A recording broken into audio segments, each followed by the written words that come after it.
Welcome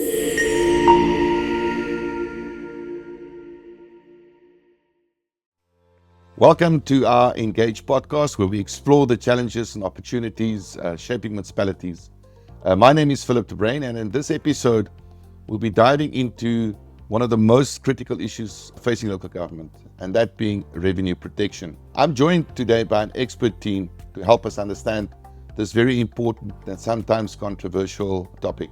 Our panel of experts include Mr. Jerome Booysen, who is the CFO of the Cederberg Municipality, Mr. Cornel Ebersohn from PhoenixERP, and Mr. Nic Klopper, the Managing Director of OneMap.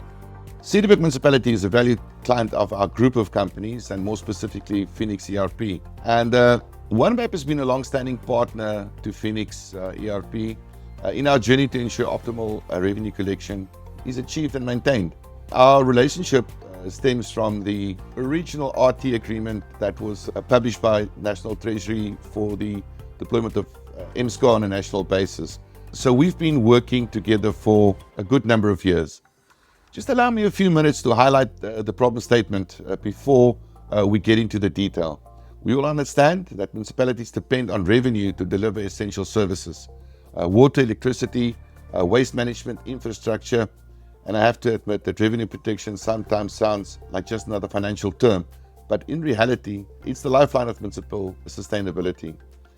Across Southern Africa, municipalities are struggling with a non-payment by consumers, electricity and water theft, billing inaccuracies, and ineffective debt collection practices.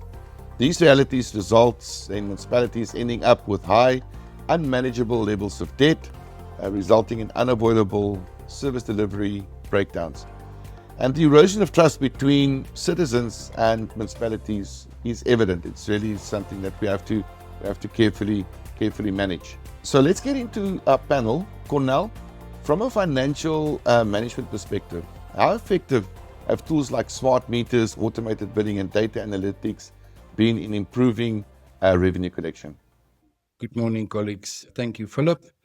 Philip, smart meters, all the technology that's coming, firstly, also brings more data and more analytics to the table because they still need to be managed. They are not foolproof. The technology is sometimes very new and untested, which will become better over time.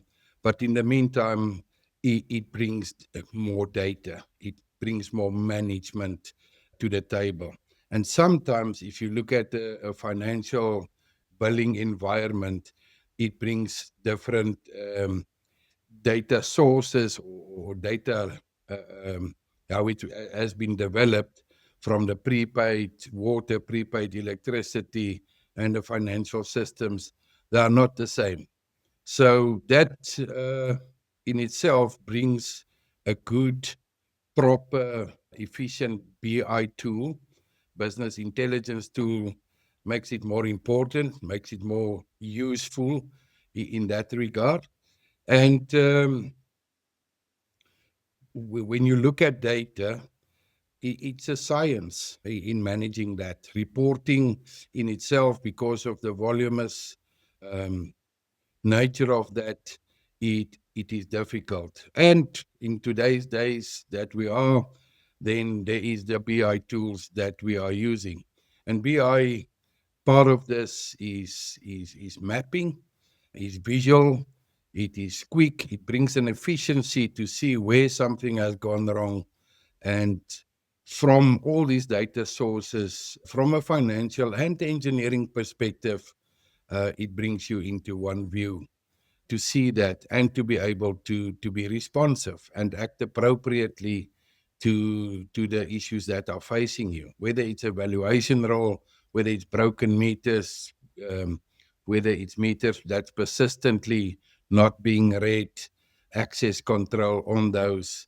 All those efficiencies or deficiencies, for that matter, are highlighted visually and can be responded to quicker.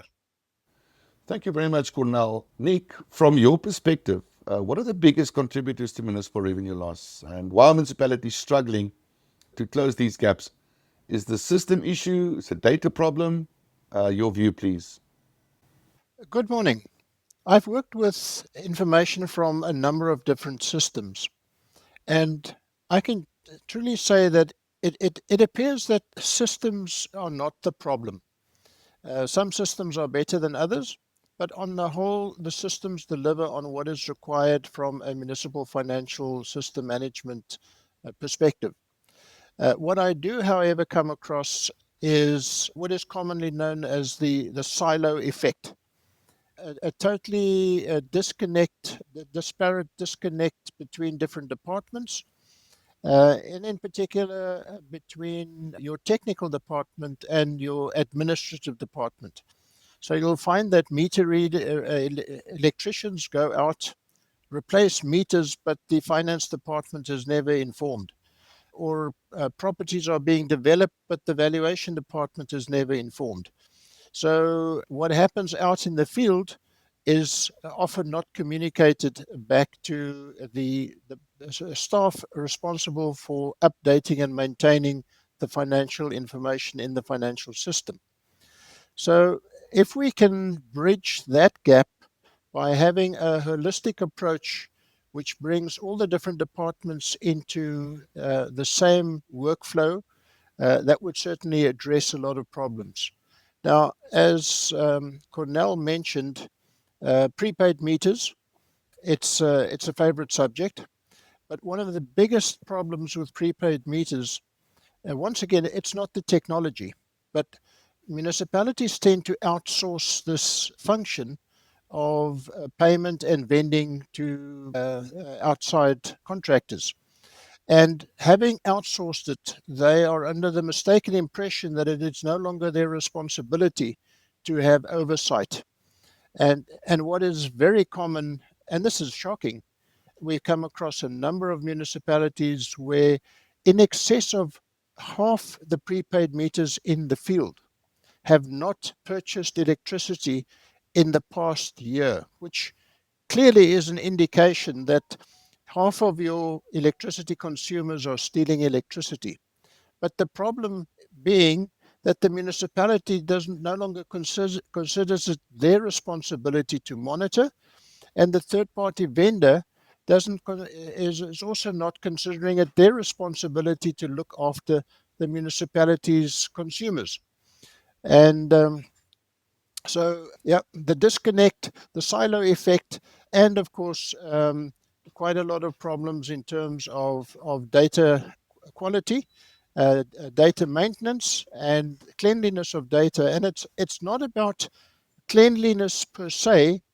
It's about the ability to correctly analyze information. So if you do not have your meters connected to the properties, you're not accounting for what happens on the property. So standardization, silo effect, and a holistic approach to managing your information, I believe. Thank you, Nick. Thank you very much for your inputs. I really appreciate that. Moving to the coal face, CFO, I think from your perspective, what are the toughest day-to-day challenges that you face when it comes to protecting municipal revenue, and how do you prioritize? How do you prioritize them? Morning, everybody. So, yeah, in terms of revenue protection, I think that's quite a loaded position and loaded to the extent where you look at a number of challenges that municipalities face. So, first of all, we need to make sure that we put out affordable tariffs.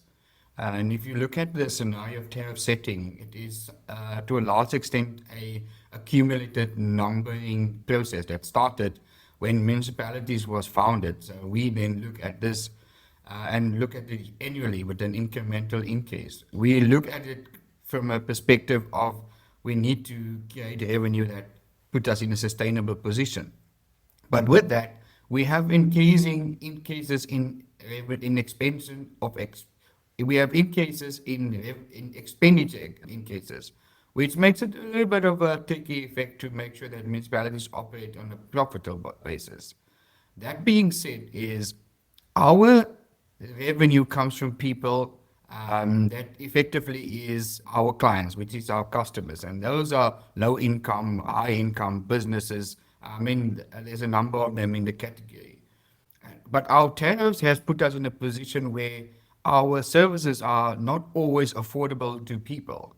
So when it comes to protection of revenue, I suppose the position for a municipality or a CFO is to make sure that he or she allows the institution to make sure that people are able to afford those services. Because without people being able to afford it, there's nothing really that you're going to be able to receive.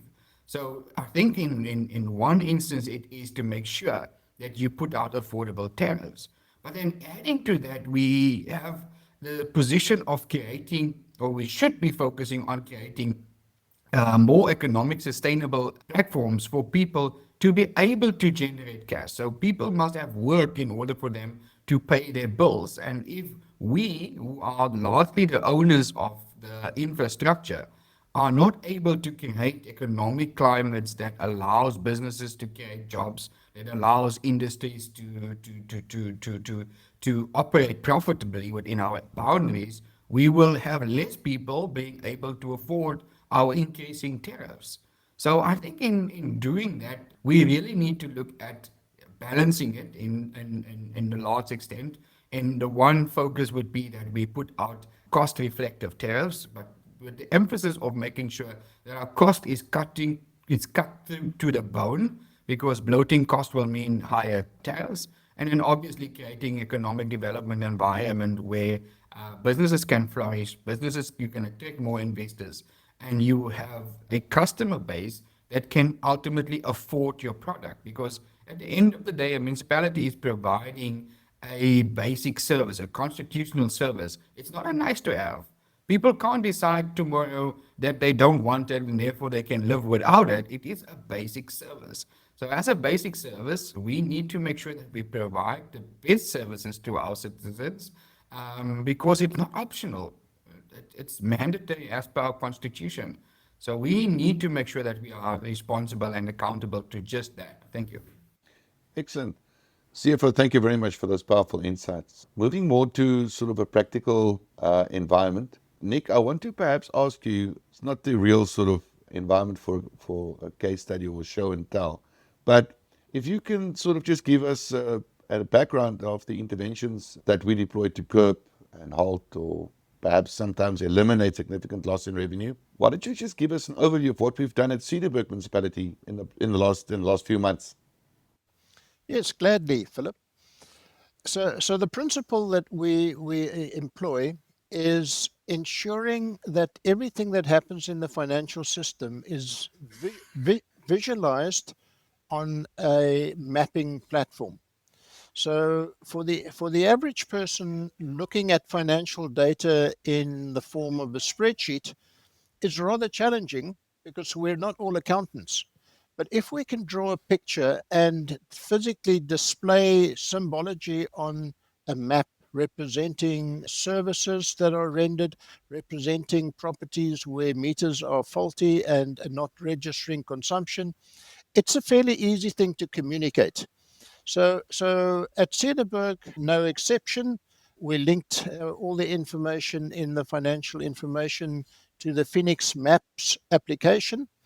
And having mapped the information, we can now also employ other technologies such as aerial photography, building footprints, calculations of structures, the kind of query functionality which is not available to a normal Excel spreadsheet. And out of this, we have identified a number of properties where the basic services were delivered, provided, and not billed. And in some instances, the figures were quite substantial, in particular in sewer. Now, the benefit of this approach is even though a service may not be billed, we still provide a valid explanation as to why the service or the property is exempt of that service. So the principle is, for each and every property in the municipality, the service is where the service is provided. It's either billed or an explanation, a plausible explanation must be provided. And that falls under the heading of unbilled services. Now, in a similar fashion, we also look at meters. and meter consumption.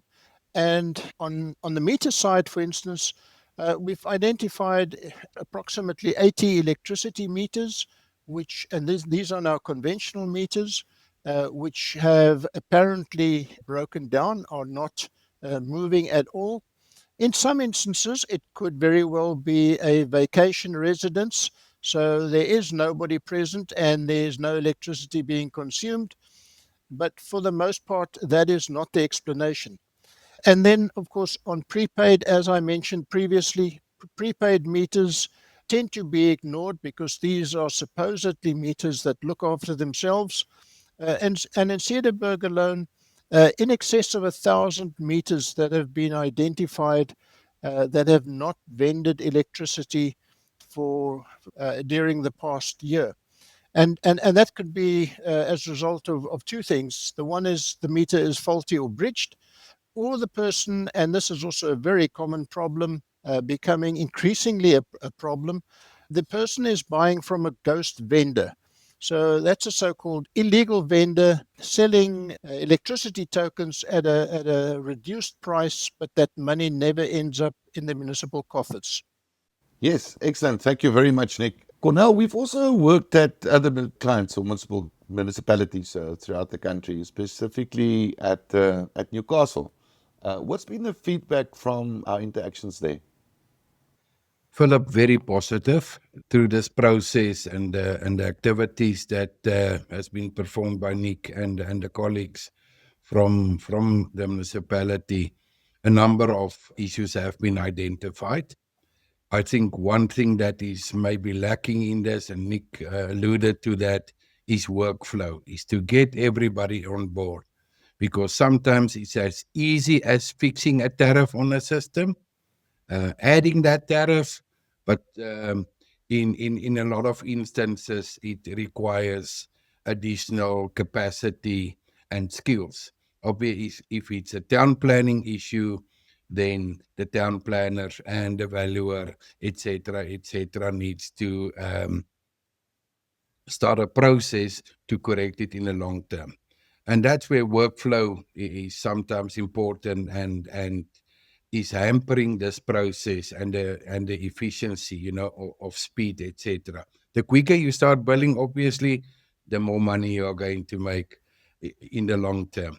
In other instances, getting workflow done, fixing a meter, replacing a meter, etc., to ultimately have them reach their objective, which I know is that every consumer must receive the correct account. From there on, we start talking, and from there on, we can start doing debt collection and credit control processes. But first and foremost, it's the fundamentals, is that everybody gets a correct an account, and then you can expect him to pay. So in that regard, they obviously, it is not about only not billing, but it's correct billing. So if somebody is overcharged, act appropriately. Give him the credits that's due, explain that, so that the consumer satisfaction increases. Excellent. Thank you very much, Cornel. I think it's very important, what we've seen in the past is any investment in this space has a direct benefit in enhanced revenue enhanced revenue flow into the municipality. I think, both Nic and Cornel have now highlighted areas where it's sometimes overlooked the significance of having meters in the municipal area that are not being built correctly, that are not being vended appropriately by the legitimate vending agents within our areas, and the amount of revenue that are forgone, lost.